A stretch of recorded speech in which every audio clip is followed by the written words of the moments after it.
कार्तिक मास में भगवान सूर्य की पूजा की परंपरा है।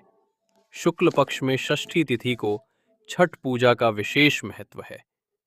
कार्तिक मास में सूर्य अपनी नीच राशि में होता है, अतः सूर्य देव की विशेष उपासना की जाती है ताकि स्वास्थ्य की समस्याओं से बचा जा सके। षष्ठी तिथि का संबंध संतान की आयु से होता है, अतः सूर्य देव और षष्ठी की पूजा से संतान प्राप्ति और उसकी आयु रक्षा दोनों हो जाती हैं। इस बार छठ पूजा, आइए जानते हैं पूजन विधि और इससे जुड़ी खास बातें। इसकी शुरुआत कार्तिक शुक्ल चतुर्थी से होती है और सप्तमी को अरुण वेला में इस व्रत का समापन होता है। कार्तिक शुक्ल चतुर्थी को नहा खा के साथ इस व्रत की शुरुआत होती है। इस दिन से स्वच्छता की स्थिति अच्छी रखी जाती है। इस दिन लौकी और चावल का आहार ग्रहण किया जाता है। दूसरे दिन को लोहंडा खरना कहा जाता है। इस दिन उपवास रखकर शाम को खीर का सेवन किया जाता है। खीर गन्ने के रस की बनी होती है। इसमें नमक या चीनी का प्रयोग नहीं होता।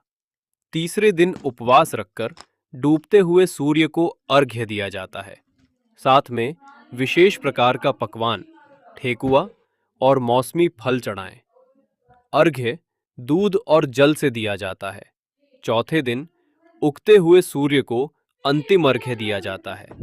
इसके बाद कच्चे दूध और प्रसाद को खाकर व्रत का समापन किया जाता है। जिन लोगों को संतान न हो रही हो या संतान होकर बार बार समाप्त हो जाती हो, ऐसे लोगों को इस व्रत से लाभ होता है। अगर संतान को स्वास्थ्य संबंधी समस्या है तो ये व्रत लाभदायक होता है। जिन लोगों की कुंडली में सूर्य की स्थिति खराब हो या राज्य पक्ष से समस्या हो, ऐसे लोगों को भी इस व्रत को जरूर रखना चाहिए।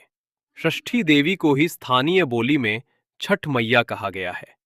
षष्ठी देवी को ब्रह्मा की मानस पुत्री भी कहा गया है, जो निःसंतानों को संतान देती हैं, संतान को दीर्घायु प्रदान करती हैं। बच्चों की रक्षा करना भी इनका स्वाभाविक गुणधर्म है। इन्हें विष्णु माया तथा बालदा अर्थात पुत्र देने वाली भी कहा गया है। कहा जाता है कि जन्म के छठे दिन जो छठी मनाई जाती हैं, वो इन्हीं षष्ठी देवी की पूजा की जाती है। ये अपना अभूतपूर्व वात्सल्य छोटे बच्चों को प्रदान करती हैं। इस दौरान व्रती और श्रद्धालु सूर्य को सूप व डाला चढ़ाएंगे। चौथे दिन गुरुवार को उगते हुए सूर्य को अर्घ्य देने के साथ इस पर्व का समापन होगा। संकट मोचन दरबार के पंडित चंद्रशेखर झा ने बताया कि कद्दू सुपाच्य होता है और इसे खाने से शरीर में ऊर्जा का संचार होता है। ये व्रत करने से आरोग्यता, सौभाग्य और संतान की प्राप्ति